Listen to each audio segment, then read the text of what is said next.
Hello, welcome back to the channel. You are watching the Voice of Mzansi, bringing you the latest updates and news from across South Africa. Today, we are diving into a story that has caught the attention of many, especially those following issues of crime, prisons, and immigration in our country.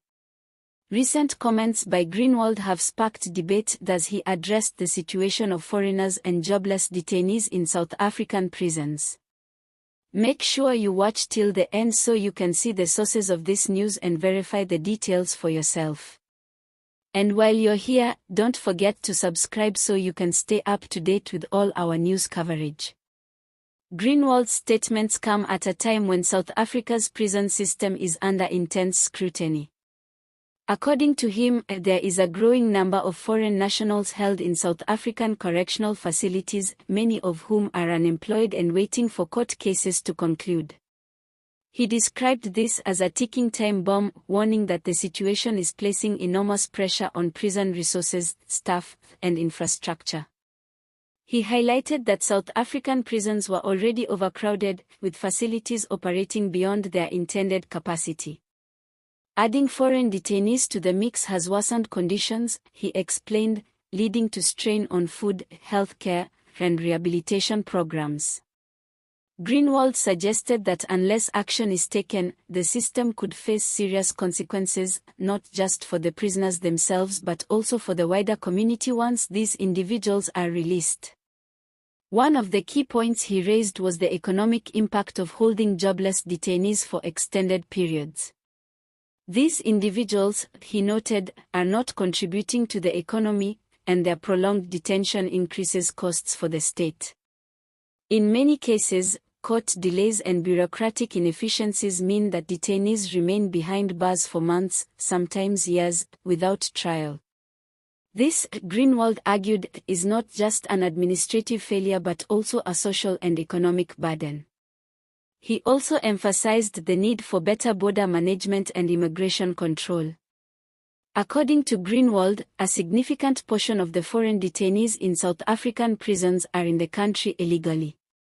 He urged authorities to implement measures that ensure only legal entrants remain in the country while prioritizing the deportation of those who commit crimes.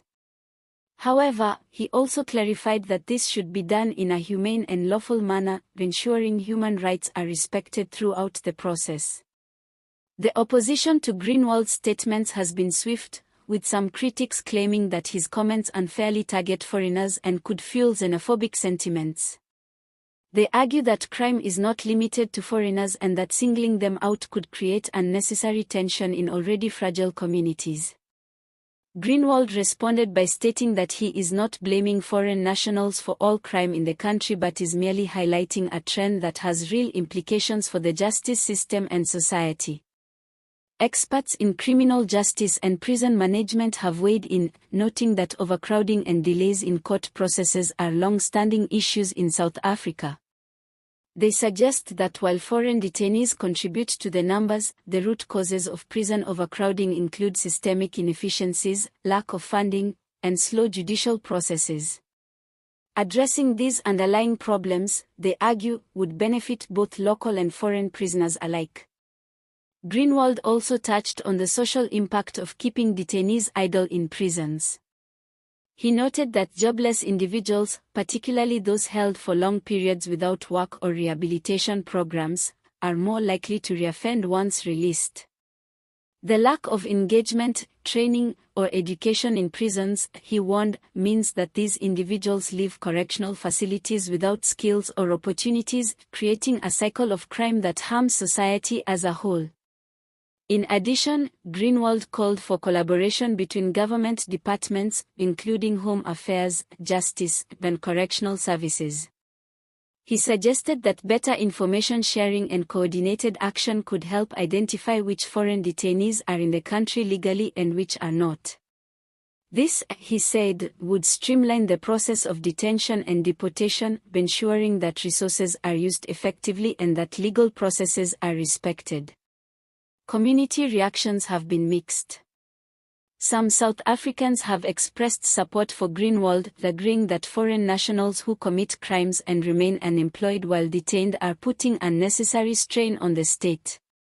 Others, however, worry about the potential for discrimination or harsh treatment of foreigners based solely on nationality. These differing perspectives show just how complex the issue is, balancing law enforcement, social justice, and human rights. Interestingly, Groenewald also made a point about the need for rehabilitation and vocational programs for all prisoners.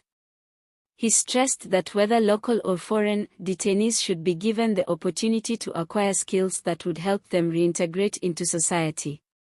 Without such programs, he warned, the revolving door of crime and imprisonment will continue, impacting both communities and the economy.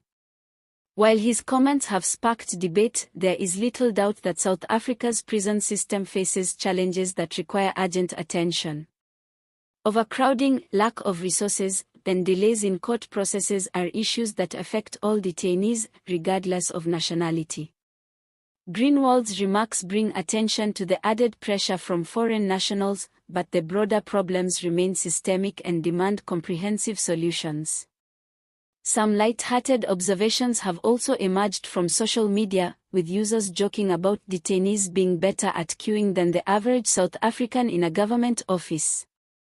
Others quipped that the prison cafeteria should consider adding more international cuisine given the diverse backgrounds of inmates.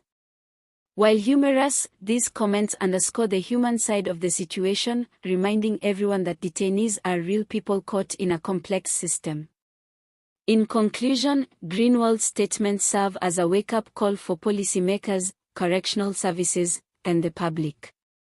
South Africa's prisons are under strain, and addressing the issue requires balancing law enforcement, human rights, and effective rehabilitation.